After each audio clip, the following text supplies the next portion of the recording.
All right, hello and good afternoon. It is Wednesday, November 24th. It is just past 12 noon here in the East, and I want to welcome you to White Supremacy Wednesdays, our very first White Supremacy Wednesdays. I am your host, Michael T. Smith, as you can see there on the screen, and I am so grateful to be with you today for our very first White Supremacy Wednesdays. I have had some things churning in my heart for a while in this regard, and have been kind of praying it through and thinking it through, and I feel like in light of some recent events, now was the time to step forth and to bring forth some of the things that I feel like are on my heart, and I'm glad that you're here. You know, it's lunchtime for many of you. I know Thanksgiving week is weird. I'm going to be here for at least the next couple of Wednesdays, maybe, a lot of Wednesdays. I'm just kind of stepping out into it and wading into it, putting my toes in the water. But these are important things that need to be shared, important conversations that need to be had, and I'm grateful as always to contribute my little part. I don't claim any expertise. Like I tell people, I'm just the triangle player in the orchestra, dun, dun, dun, dun, dun, dun, dun, dun, ding, that's me. I'm just ding, so I'm going to do my little ding here today, and I'm grateful that you could be a part of it. So let's get into it. It is your lunch hour for many of you, and I try to be respectful of that. I'm going to try to go off of a timer today.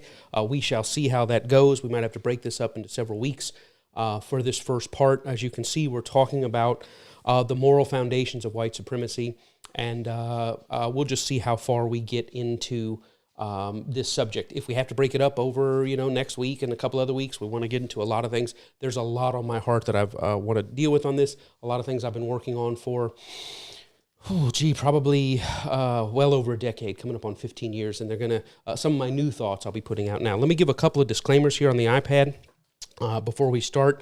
As a white person, I understand I'm not trying to tell anybody black or anybody person of color how to think, how to feel, how to talk, how to act. Not my business. I don't think it's my place.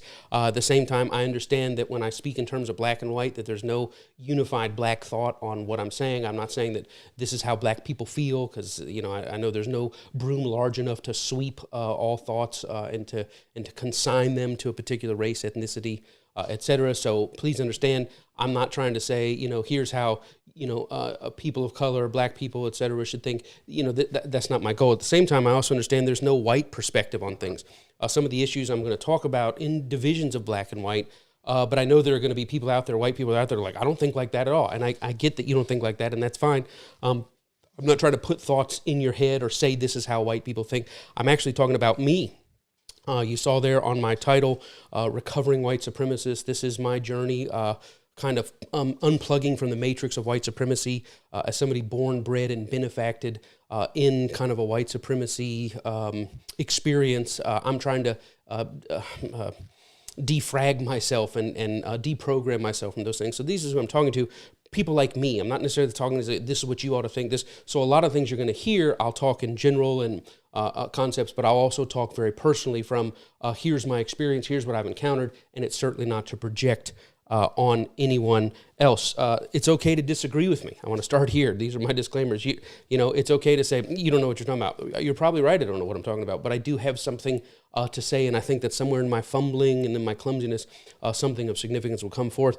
Some of you are already triggered by the title. You're already like, oh my gosh, each week, White Supremacy Wednesdays, we're going to be talking about things, and you're going to come into them with your worldview. I'm coming into this with my worldview. You're coming into this with your worldview, and we're going to deal with those worldviews on this first part. It's okay. You say, oh my gosh, white supremacy isn't moral, or if we talk about a certain verdict or a certain trial, everybody comes in with their own idea, and that's all right, even if you're triggered right now, because every one of us can grow.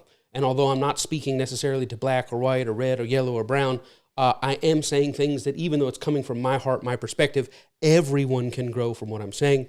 And if you don't find yourself challenged, this is an important idea down here, if you don't find yourself challenged by what I'm saying, then you're truly not paying attention. Something, red, yellow, brown, black, white, male, female, Democrat, Republican, no matter what side you come down on different issues, something inside is going to be provoked and challenged today, and that is kind of my goal. I'm bringing you into my journey of self-discovery of ugliness as the mirror gets held up to me, and I'm just trying to pass on that experience to anyone who will listen. So here we go. Let's start. So if you haven't had a chance to share, go ahead and click share. I know people may not know about this. This is our Wednesday lunch date.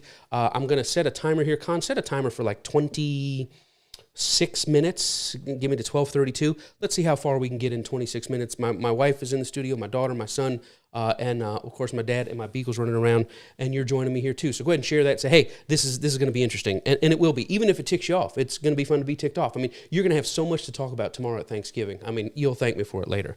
Okay, so how can on the screen here two people see the exact same news story, right? How can we watch the same video, the same trial, the same verdict, same protest, and how can two people interpret it two completely different ways? I mean, we all see the same video, right? We all see the same news.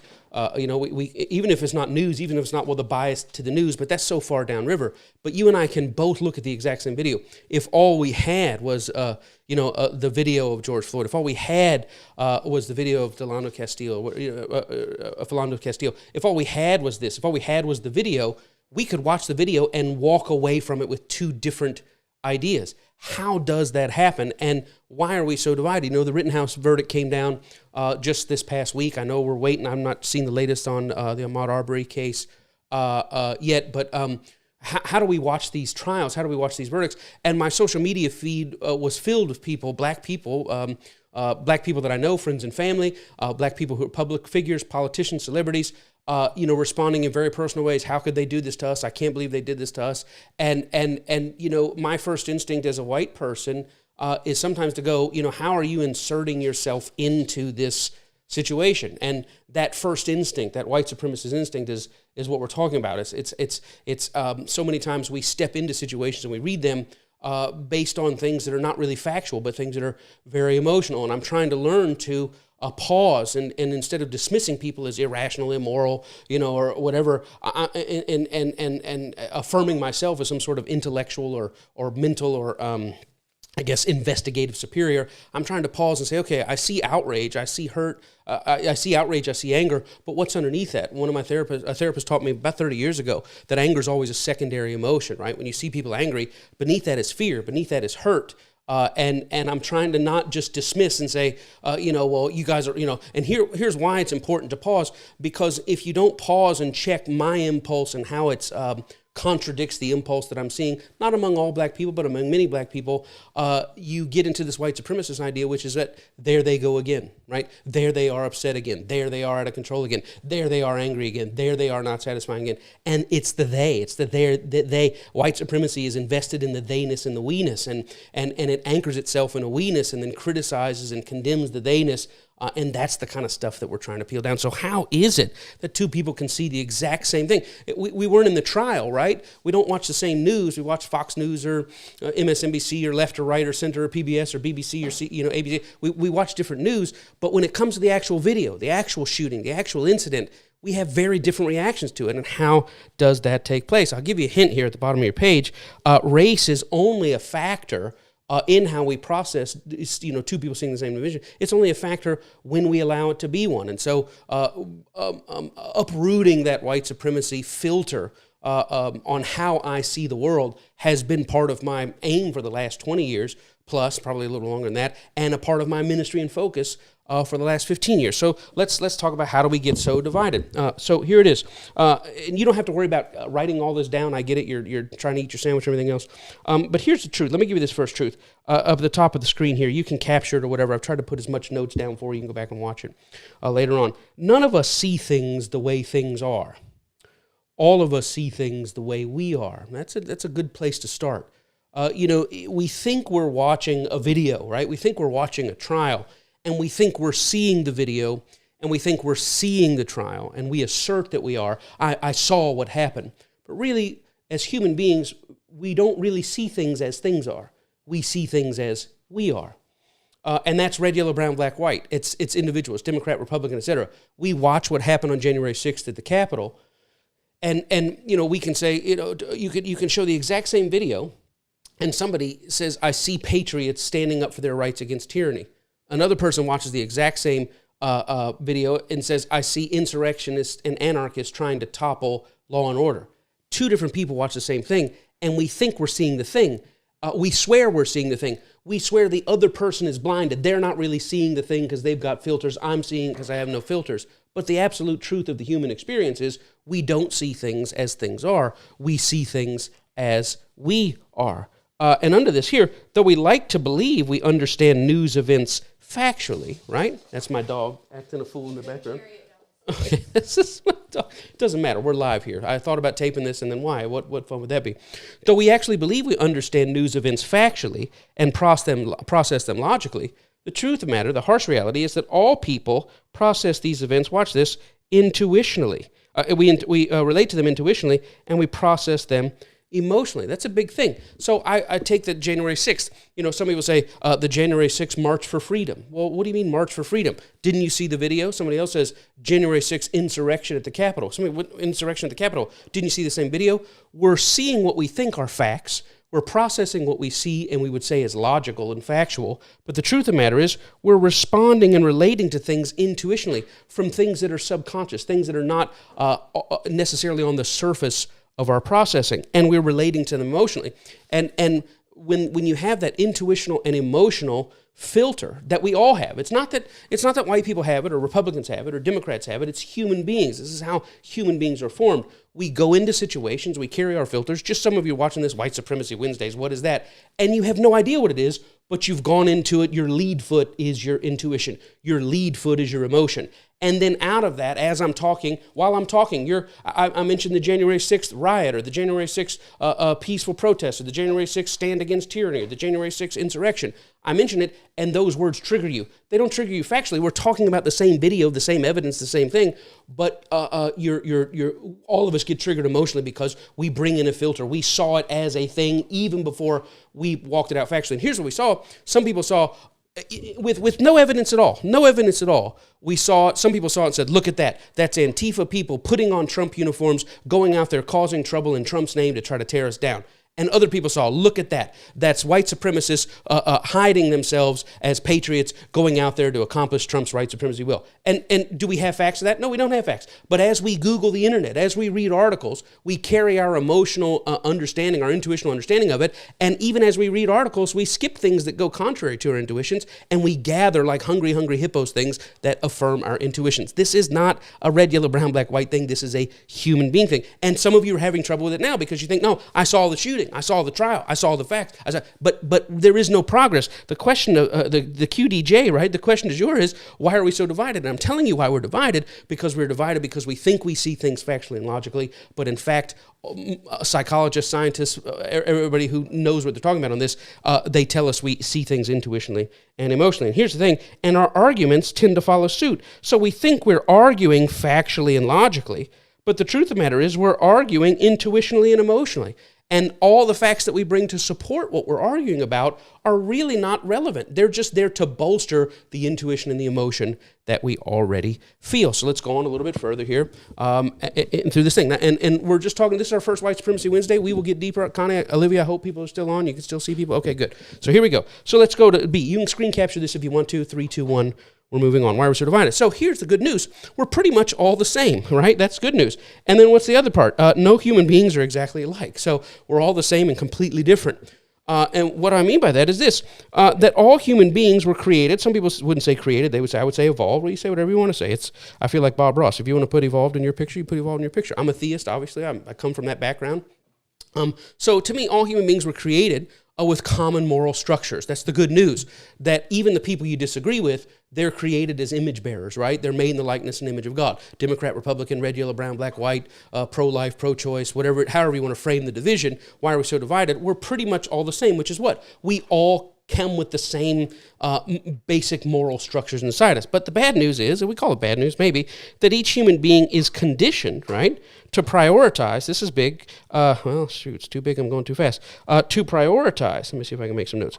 Express, apply these common structures in slightly different ways. Now here it is. When I hatch, right? When I come out of my mother's womb, right? When I hatched, right now, 48 years ago, I hatched with a basic moral structure that was just like the baby down the hall. I mean, basically, that common moral structure was just like the baby down the hall. But I was hatched into a world that began to condition me to prioritize my moral structures differently than the baby down the hall, to express my moral structure, to apply my moral structure. Even though I have a common moral structure, I apply it in different ways. I'll give you an example of a psychologist that I read, which I thought was pretty fascinating.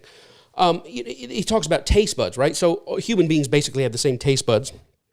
We have a sweet taste bud, a sour taste bud, a savory taste bud, a bitter taste bud, etc. We have the same taste buds. But we're born with those taste buds, but depending on where we're born, we get conditioned to scratch the itch of those taste buds in a slightly different way. I want you to think about that.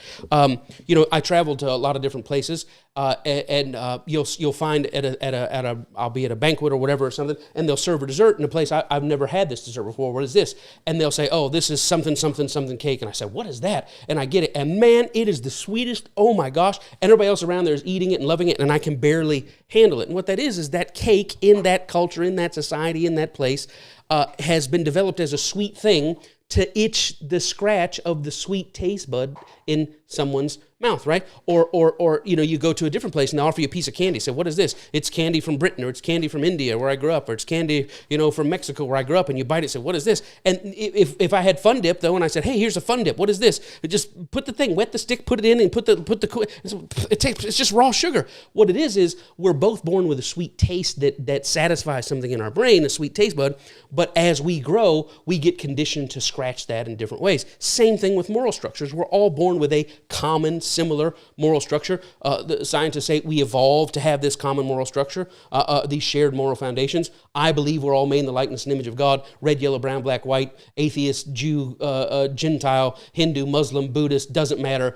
We're all creatures of God, and therefore, even though we have different expressions of our common moral foundation based on our culture, based on where we come from, they all come out of the same origin. It doesn't matter where you come from, tomato, tomato. The point is that with all of these things happen, we are having a common moral structure that we are conditioned to prioritize, express, and apply, and we do it and we express it, and it's conditioned without our conscious effort or awareness. We just know certain things taste sweet and certain things don't. But at the core of it is they have a sweet tooth, I have a sweet tooth, they have a sour taste, they have a savory taste bud, I have a savory taste bud, they have a salty taste bud, I have a salty taste bud. But when I taste what I'm used to and it scratches it, it feels natural to me. When I taste what they use to scratch it, it feels too sweet, too salty, not sweet enough, not salty enough. But it's the both human core issues being conditioned to be satisfied in different ways. And so also morally, we have these moral structures that we see the world morally. We think we're looking at January 6th morally. We think we're looking at Kaepernick morally. We think we're looking at abortion morally. But in fact, we're looking at it with a common moral foundation that's been slightly conditioned to be prioritized, expressed, and applied in different ways. Let's go on here a little bit further. I hope you're catching it. Capture this if you want to. So let's talk about these shared moral foundations. Mikey, let's go wide here if we can on the big iPad side. There we go. So there's me down in the bottom there, if you can see me still. I'm going to talk over this. So here it is. What are the 6 common moral foundations? These are very complicated, way more complicated than I'm able to understand, way more complicated than I'm able to explain. I've tried to dumb it down to make sense. I'm trying to dumb it down so that it makes sense to me, so that can make sense to you. So the psychologists tell us we have what I call a mercy foundation. And a mercy foundation is the moral imperative that we feel in us to show care, right?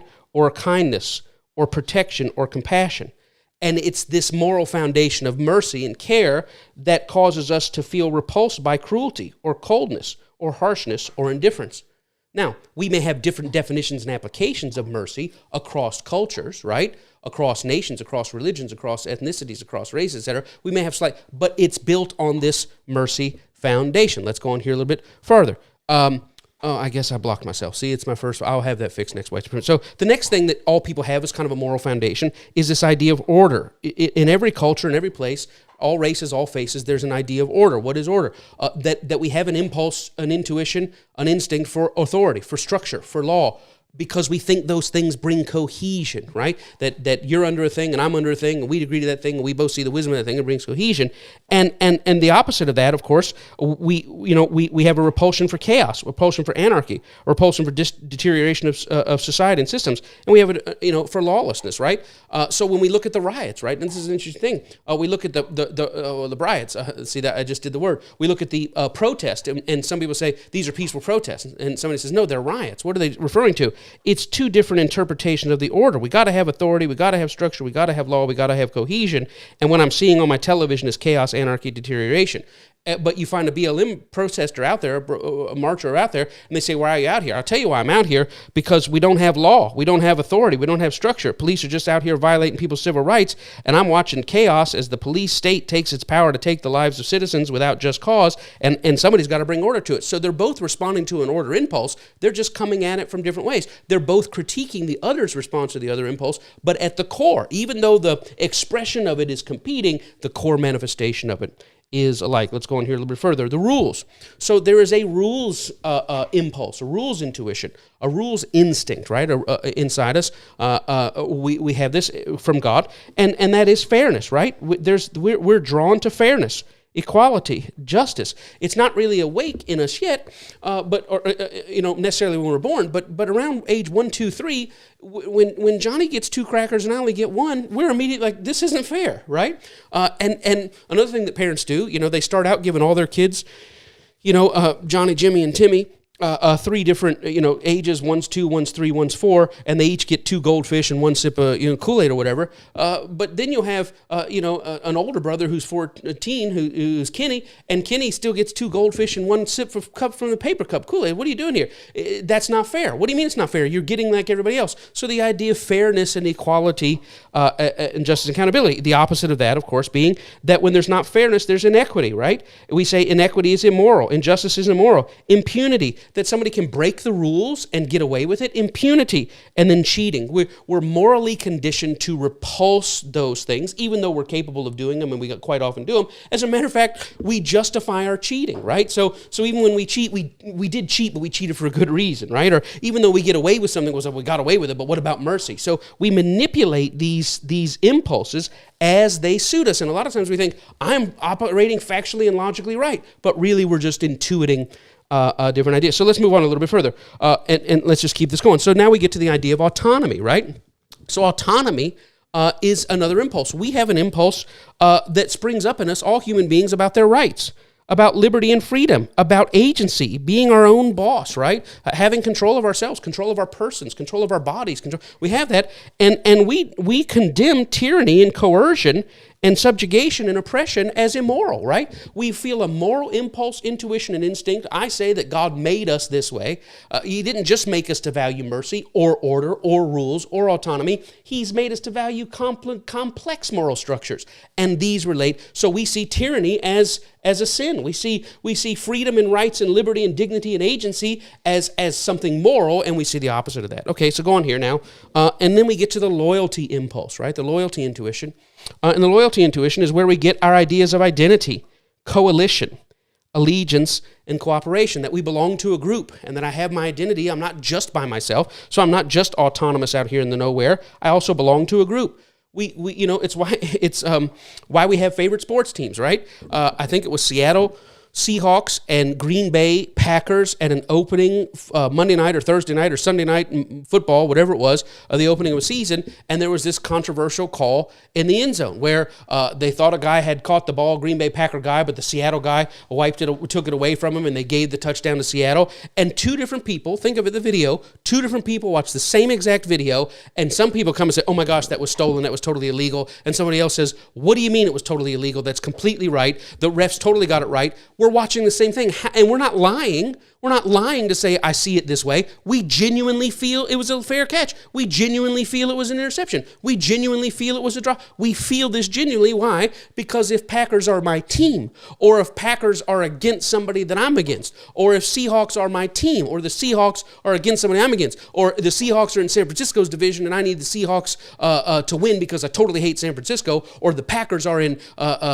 Minnesota's division and I totally want the Packers to lose because I need Minnesota to get a good start, we think we're making a judgment on the call, but we're actually responding to this identity, coalition, allegiance, cooperation. And so we know out of this, right, the worst thing that can happen in this construct is betrayal, right? Betrayal, treachery, duplicity, selling out, double dealing. Man, you're supposed to be on our side. What are you doing? And where does this our side come from? This our side comes from is where we come from, family. This is my family. It's why I have an obligation to lay down my absolute life for my wife and 2 children to make sure they're provided for, even if I don't eat. I have an obligation to make sure my father is provided for, even if I don't eat. He feels he has an obligation to make sure that I am provided for, even if he doesn't eat. But we don't carry that same obligation for somebody 5 houses down. Should I have compassion? Should I have mercy on somebody 5 houses down? Of course I should, but I don't have the obligation. As a matter of fact, if I'm helping some other woman and her children above my own group, it's considered betrayal and treachery, and that I'm violating something. So these are the moral impulses. So here we go. The last one is sanctity, right? Sanctity. People, even the people that don't believe in God, they have this sanctity impulse, what I would call the divine mind or the divine command. Or this idea of reverence. Or another one here is that there is imbued dignity and meaning in things, that there are meaning in things that we just can't explain. And we have a sanctity impulse. We feel certain things are deserving of reverence. We feel certain things, it's like, I just taught my son a trick. I won't tell you the trick because he might do it on you, right? But I taught my son a trick, and the thing, when the trick is done, you end up getting popped in the head when it's done. He goes, ow, I got popped in the head. I said, okay. Now, I showed you that. It was showed to me. You can use that anytime you're hanging out with your guys or whatever. You can do this trick. Everybody will think they can get it and always gets popped in the head. It's always really funny. It's a great idea. Good times, right? But I said, but don't do that to your mother. Why? Because there's a sanctity there, which is what? That your friends Jimmy, Timmy, Kenny, Sandy, Mandy, Patty, and Annie, that's one thing. But when you do it to your mother, we've been taught that there's reverence there. We've been taught that certain jokes are funny, but there's certain things that are off limits, and that's a sanctity thing. And the opposite of that now is corruption and defilement, degradation and contamination, right? That certain things are imbued with a beauty that comes from the divine, and that to tear those things down is to actually do something unholy, unclean. And all of these things operate inside us. Now, let's, how am I doing on time? I got about 4 minutes. All right, here. Whew, I hope you're catching it. Go ahead and screen capture this if you want. Are you learning anything? If you're learning something, say, I'm learning something. I don't know if anybody's typing or whatever. This is, somebody said, when are we going to talk about white supremacy? Baby, we're talking about it right now, if you have ears to hear. Let's go on. 5, 4, 3, 2, 1. So why are we so divided? Here it is. We are all playing with the same deck of cards, but each person's moral deck is shuffled slightly differently. I just found this out the other day. I don't even know if you know this, Connie Pop. You know this. Do you know it's highly unlikely that any time you ever shuffle a deck of cards, if you shuffle it right, that no time in your lifetime will you ever have the deck the same way? That you could shuffle a deck of cards, it's something like one time every billion years you could deal yourself 5 cards. Every time you deal yourself 5 cards that is a royal flush, go play the lotto. Every time you play the lotto and win, go take a drop out of the Pacific Ocean. Every time you take a drop out of the Pacific Ocean, you keep doing that every billion years till you empty it. Once the Pacific Ocean is empty, you fill it with a piece of paper. Once the pieces of paper have filled up the entire Pacific Ocean, then go take a rock off of, out of the Grand Canyon. Then you take a rock out of the Grand Canyon and put it in, a rock off of Gibraltar and put it in the Grand Canyon or wherever else it is. That by the time you do that, you still will not even have gotten through 1/3 of the possible arrangements of a 52-card deck. You could live 1 trillion years and never get through all the arrangements in a deck. I mean, that's that there are more possible arrangements in a deck than there are number of years that the entire universe has been around. So this is it. We have these same 52 cards, but none of us have the cards in the exact same order. So here it is. At birth, our moral decks are basically aligned. We talked about that. But as we grow, our environment experiences, they rearrange our moral decks, here it is, into predictable patterns. And these predictable patterns are not immediately recognized at a conscious level. After adulthood, though, very little moral shuffling takes place, and the only way we get shuffled is if we have some form of intervention, interruption, or focused intention. So as you come out of childhood, you start to believe certain things about the world, certain things about people, about races, about gender, about religions, about societies. When I was growing up, it was all the Russians. No, it was 2 things. When I was growing up, I was born in 1973, right at the tail end of the Vietnam War. When I played Army, when I was growing up, we fought against the Vietnamese. right? We fought against the Vietnamese. It was the Viet Cong are coming. They're going to get us because that was my war. My dad, when he grew up and played Army, he didn't go that. He fought against the Germans, right? And the Japanese, right? That was what he fought against. And then it was the Russians. Communist scare was the Russians. When I was growing up, who invaded us in Red Dawn? It was the doggone commies, right? The commies, the Cubans and the Russians, and they came in there and they took over. That was my enemy. Why? I wasn't born with that conditioning. I was certainly born with an idea of loyalty, but I got conditioned that the Russians and the commies were my enemy, that the Viet Cong were my enemy, and now I start to respond to the world subconsciously, and I see people a certain way, not because my morality is too much different from them, but the conditioning and processing and shuffling of those moral decks are different. Captured if you can as we move on in 5, 4, 3. Here we go. Contrary to how it may appear. What's wrong? Why are you laughing so hard? Okay, sorry. Okay, I'll go back. 3, 2, 1. Connie's telling me to slow down. Here we go. All right. Contrary to how it may appear, the primary driver behind our division, why are we so divided, is not necessarily how our cards are shuffled, but rather how they are played. It's not that red, yellow, brown, black, white necessarily has the shuffled deck is not the problem. It's how we play them and in what sequence and in what order we play them. There's 3 challenges, and I think we'll take this and maybe go a couple of more minutes here, and I'll end after I show you these 3 challenges, and then we'll get into the white supremacy part, unless you're okay to go a little bit longer. This is my first time. We're doing good. Okay, so challenge 1 is that we have an intermoral discord. What is that? That we have misaligned moral structures among individuals. We got to figure out how to overcome that challenge. The second idea is the challenge of intramoral, that between 2 individuals, you can have conflicting moral application, right? That somebody may have the same mercy impulse and I have the same mercy impulse, but we apply mercy differently in the same situation. So the intermoral is, you're leading with your order impulse and I'm leading with my mercy impulse, or you're leaning with your rules impulse and I'm leading with an autonomy impulse. That's the first challenge. But the second challenge is we both may be leading with mercy, but have, okay, good. Tony just told me time. We both have, we're both leading with the mercy impulse, but have 2 different applications of what mercy would look like in this situation. Now, challenge 3 is what we call intermoral. What is intermoral? Intermoral is between 2 different structures, right? Intramoral is we both are on the structure of mercy, but inside those walls, intramural, inside the walls, inside those walls, we have 2 different ideas of mercy. And then there's the intermoral, that I have fluctuating moral primacy, that at some point, I'm not just a person with a shuffled deck. I'm a person that can place face cards up when I want them to, can place queens up when I want them to, kings up when I want them to, play low cards when I want them to. So it's this inner moral discord. You can feel free to capture it in 5, 4, 3, 2, and 1. So here it is. Let's talk about vax mandates. Not controversial at all. But let's talk about this intermoral discord, how people with the same moral deck can disagree. So on this side, you have Jim and Jan, and they are totally for vaccines, right? Then on this side, you have Pam and Paul, and they are totally against vaccines and mask mandates, right? So what happens is, when you ask Jim and Jan, why are you for it? Jim says, well, think about all the old people that need protection, right? He says, I've got a grandfather who's very vulnerable. He says, listen, the government has given us an order, and we should honor that. They're elected official. He says, look, it's not fair that other people who can't protect themselves are protecting themselves, but people who can aren't. He goes to, you know what? We owe it to society to treat all of, and his autonomy impulse is way at the bottom. Jan doesn't come at it from mercy. Jan comes at it from a totally different way. Jan says, look, man, the president has said, the Congress has said, our mayor has said, right? She believes we should have masks. She believes we should, President Trump said, I encourage everybody to get vaxxed. They booed him, boo, boo, boo, boo, boo. But if Jan is a President Trump follower, she says, look, the man said, he's a very smart man, he's very capable, he came up with the vax, he warp speeded and everything else, and now he's telling us, help me out to prove me right by getting vaxxed. And so she goes with order, or she goes with the rules. It doesn't make sense to me that the American worker has to wear a mask and has to get compliant, and I'm doing it in solidarity with the American worker, or whatever these kind of things are. But then you have on the other side, Pam. It's not that Pam is immoral or that Pam doesn't have morals. Pam goes with autonomy. Wait a minute now.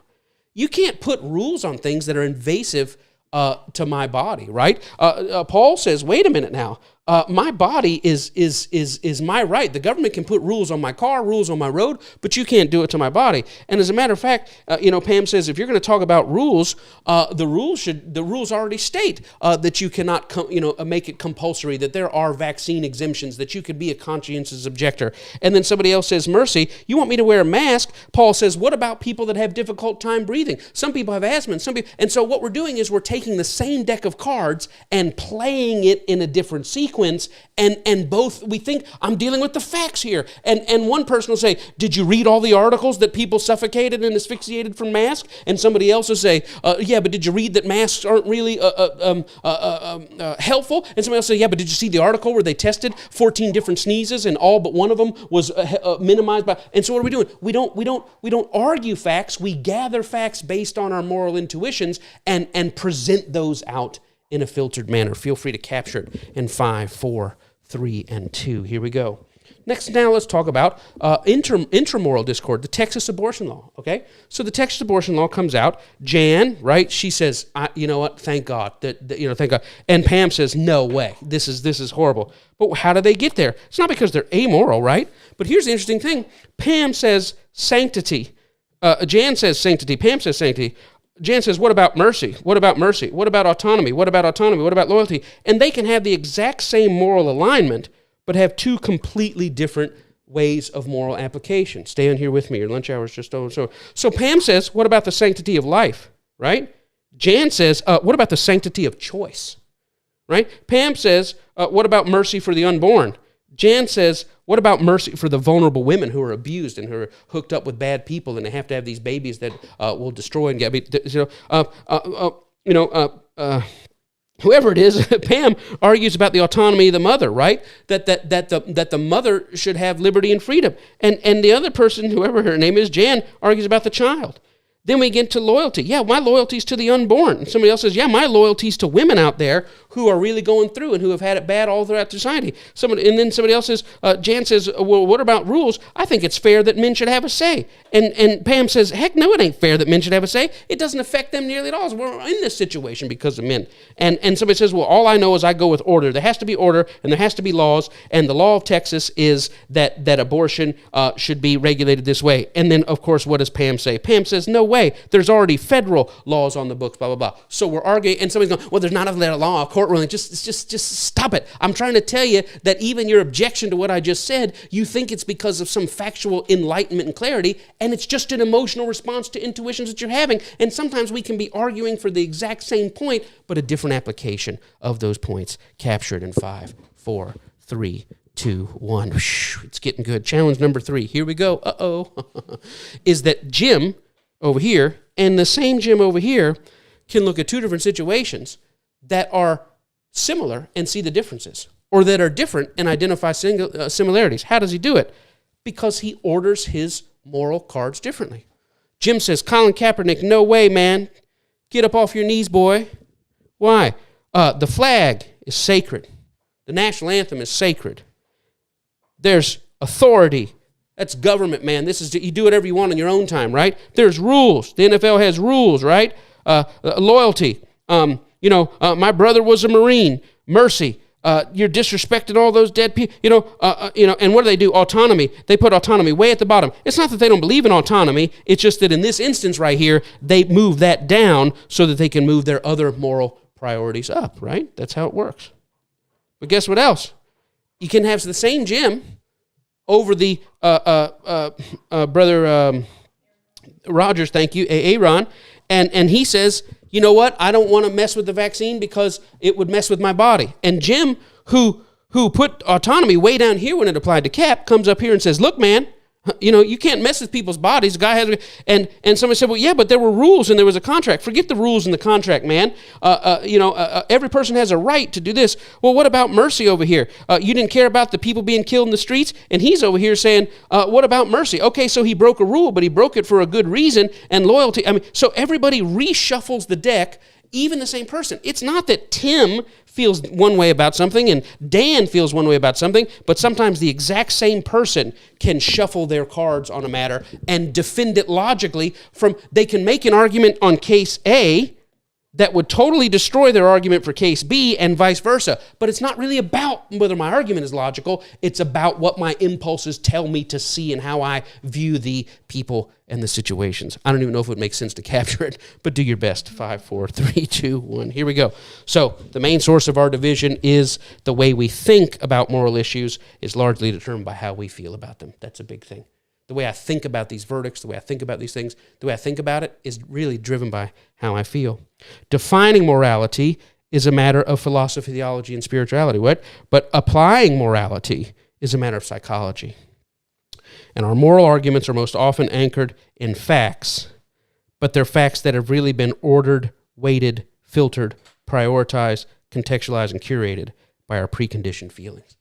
So we argue facts. What about this? What about 10% of people? What about 1% of this? What about the breakthrough cases? What about that? And we're arguing fact. But the facts are really subservient to our feelings. We feel that a vax mandate violates our sanctity. We feel that people that don't get vaxxed violate the care responsibility. So if I feel like you violate the care responsibility by not getting vaccine because you don't care about the weak and the vulnerable, I order my facts based on my impulse of care. If I feel that you trying to put chemicals and Bill Gates semen inside my bloodstream is a violation of my autonomy, then I go out and I gather facts to support my emotional impulse. But we're not really arguing about the thing, we're arguing about how we feel about the thing.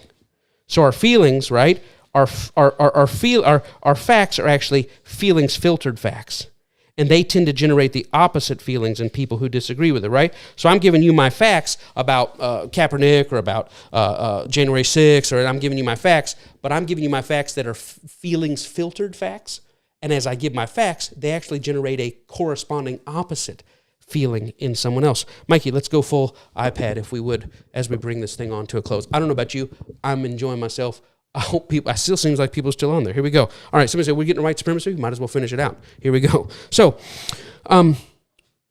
what happens? So a person says, there's got to be order, structure, and law and cohesion. But to another person, that feels like tyranny, right? Or a person says, I have a right to autonomy.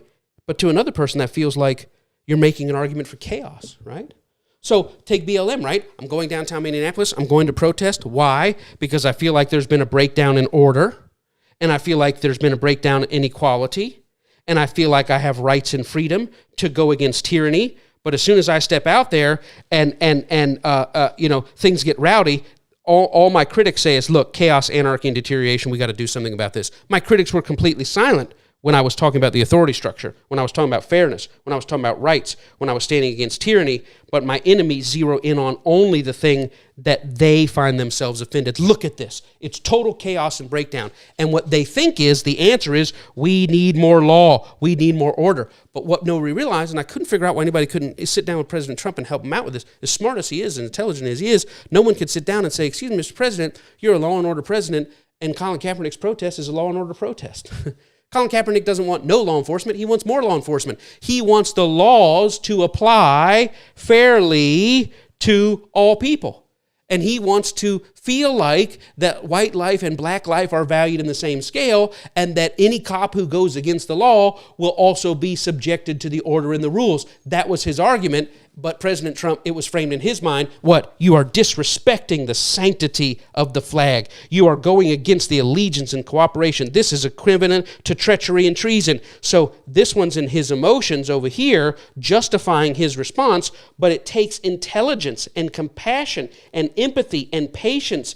And I think the president has these. I think Colin Kaepernick has these. But a lot of times we only lead with our emotion, bolstering our emotions with arguments, and completely miss that at the on some level, we're deeply in agreement about the issue, but we can't get to the place of being in agreement about the issue because we selectively, unconsciously play with what has the most weight, what has the most value, etc. It doesn't matter if you capture it, you already have it somewhere else. So what about white supremacy? Yay! What about white supremacy? Mike, let's go full iPad. Here we go. This is my last 2 slides.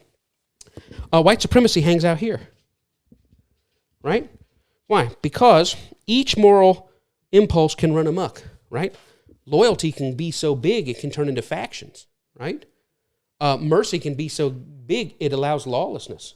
Order can be so strong it creates tyranny, right? Sanctity creates sanctity and divine will, these instincts can be so strong, they take away people's autonomy.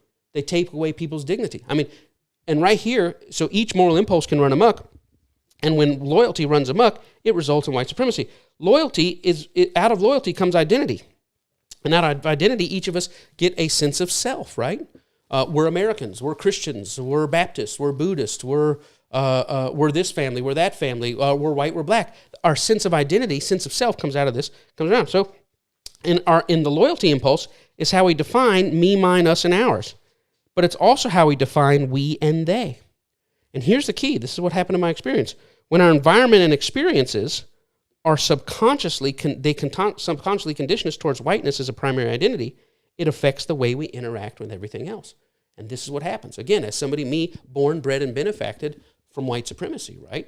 Inside this idea, with the idea of the primacy of whiteness. It's why the term white privilege is kind of a dysfunctional term. It's a justifiable term. It's the opposite of dysfunction is dysfunction. I get that. But it doesn't communicate to white minds because whiteness is the base experience in America.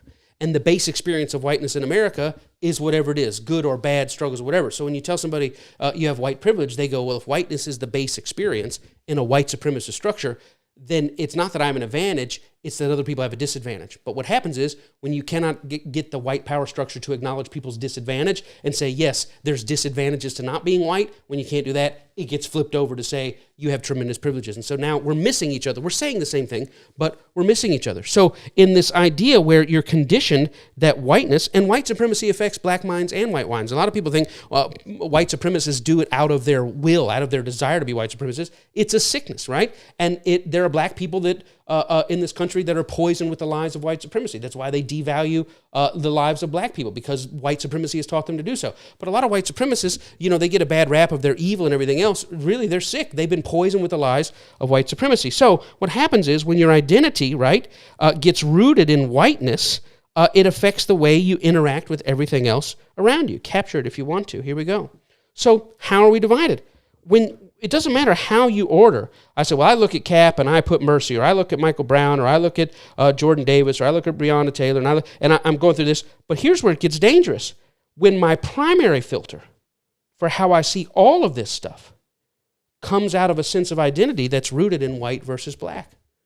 When I am conditioned to watch the news, Rittenhouse, or this trial, or that trial, and before I respond to anything else, before my mercy instinct gets kicked in, before my law and order impulse gets kicked in, before my fairness impulse gets kicked in, the first thing that leads my response is my identity rooted in ideas of black and white.